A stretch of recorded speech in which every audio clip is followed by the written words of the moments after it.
এখন ওয়াজের নামও ব্যবসা চলে। আপনি দ্বীনের দায়ী, ওয়ামান আহসানু কাওলাম মিম্মান দাআ ইলাল্লাহ।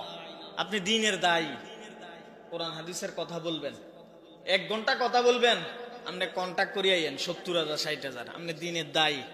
মানুষ কি এর দ্বারা হেদায়েত হইবে না হেদায়েত হইব না? হেদায়েত হইব। জোর কথা বল না, হেদায়েত হইব।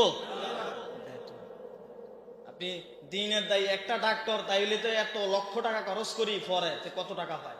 আপনি 1 ঘন্টা আলোচনা করবেন, তো আপনি দ্বীনের দায়ী হয়েছেন কিভাবে? আল্লাহর কাছে আপনাকে জবাব দিতে। আপনি তো টাকার পিছনে দৌড়ান, আপনি কিসের আলেম হইলেন? অ্যাডভান্স আপনার এটা ফাড়াই দেন লাগে, মেয়ে অ্যাডভান্স ফাড়াই দেন লাগে। আপনি 70,000 80,000 কন্ট্যাক্ট করিয়ে, তা আপনার দ্বারা মানুষ কি হেদায়েত হবে? আপনার ওয়াজ করার দরকার নাই। আর আপনারা পাবলিকেরা তো ঠিক নেই। আপনারা সানাকে ভাইরাল বক্তা কোনটা চাই ওটা নেই না, ভাইরাল ছাড়া মানুষ হইতো না। পাবলিক খুঁজে ভাইরাল বক্তা, তো মানুষ হেদায়েত হইব? আর কথা বলে না, মানুষ কি হেদায়েত হবে? পাবলিক আপনারা যদি ভাইরাল বক্তা খুঁজেন তো কেমনে হবো? ভাইরাল আনার মানুষ দিয়ে আনলা, মানুষ আউরে বাবারে কত বড় বক্তা আনছি, মানুষ কারে মানুষ কত তো হয় হেদায়েত হয়েছে কয়জন? এটা সার না কতজন সিল্লে হেদায়েতের মতো করি মাইজগেন্দি 2 জনের লাভ। কয়জনের? আপনারা কথাই কন না, কয়জনের লাভ? 2 দিনের।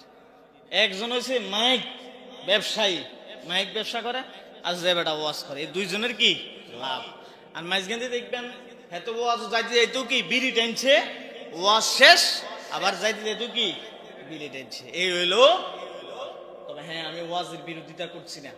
যারা হক্কানি আলেম তারা টাকার দিকে তাকায় না, দ্বীনের প্রচারগুলো সুন্দরভাবে করতেছে, যে আপনি যাই দেন, আমি দ্বীনের দায়ী। তবে হ্যাঁ, এরকম কমিটিও আবার আছে, এরকম যখন ছাড়ি দেয় মানুষের তো বিবেক নাই, বলে আপনারা যাই দেন, এমন টাকাও দেয় গাড়ি ভাড়া হয় না, এরকম আছে না নাই? তাইলে এই দিকে খেয়াল রাখবেন, আমাদেরকে খেয়াল রাখতে হবে। যারা দ্বীনের দায়ী, প্রিয় ভাইয়েরা, প্রিয় আলোচক বিদ্যুরা, খেয়াল রাখবেন ভাই, আপনারা দ্বীনের দায়ী, দ্বীনের প্রচার করেন, কোরআন এবং হাদিসের সঠিক কথাগুলো বলেন, ভালো কথা মানুষের কর্ণ কহরে পৌঁছে দিবেন। তাতে করে আপনি কন্ট্যাক্ট করে ওয়াজ করবেন, আপনি মানুষ তো হেদায়েত আসবে না ভাই।